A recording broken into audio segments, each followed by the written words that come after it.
બનાસકાંઠામાં નળાસર ગામેથી જળ સંચય અભિયાનનો પ્રારંભ થયો છે। નિવૃત્ત કાર્યપાલક ઇજનેરની ટીમ વડગામ તાલુકા માટે કામ કરશે। વડગામ તાલુકાના દરેક ગામડામાં જળ સંચય માટે માર્ગદર્શન આપવામાં આવશે। બનાસ ડેરીના માધ્યમ અને માર્ગદર્શનથી જળ સંચય માટે કામગીરી કરાશે। બનાસ ડેરીના સ્થાપક સ્વર્ગીય ગલબાભાઈ પટેલના પૌત્રીએ જળ સંચય અભિયાનનો પ્રારંભ કરાવ્યો।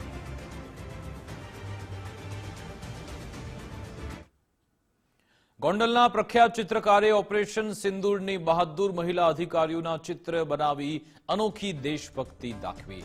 પેન્ટર મુનીર બુખારીએ શહેરની મોંઘીબા ગર્લ્સ હાઈસ્કૂલની 30 ફૂટ પહોળી તેમજ 6 ફૂટ ઊંચી દિવાલ પર ઓપરેશન સિંદૂરનું ચિત્ર બનાવ્યું છે। ચિત્રકાર મુનીર બુખારીને આ ચિત્ર બનાવવા માટે 2 દિવસમાં 18 કલાકથી વધુ સમય લાગ્યો તેમજ 10 થી 12 લીટર કલરનો ઉપયોગ પણ કર્યો। આ પ્રોજેક્ટ માટે તેમણે વહીવટી તંત્રની મંજૂરી લીધી હતી। ચિત્રકાર મુનીર બુખારી આંતરરાષ્ટ્રીય ખ્યાતના ધરાવે છે। તેઓએ ઓસ્ટ્રેલિયા, દુબઈ અને અબુધાબી જેવા દેશોમાં વોલ પેઇન્ટ્સ બનાવી ખ્યાતિ મેળવી છે।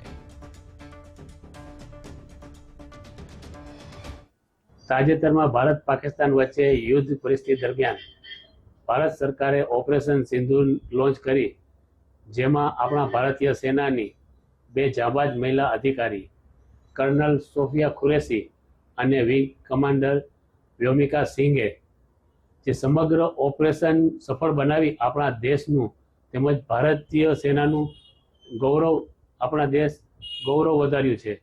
ત્યારે મને વિચાર આવ્યો કે હું એક ચિત્ર બનાવી અનોખી દેશભક્તિ દાખવું।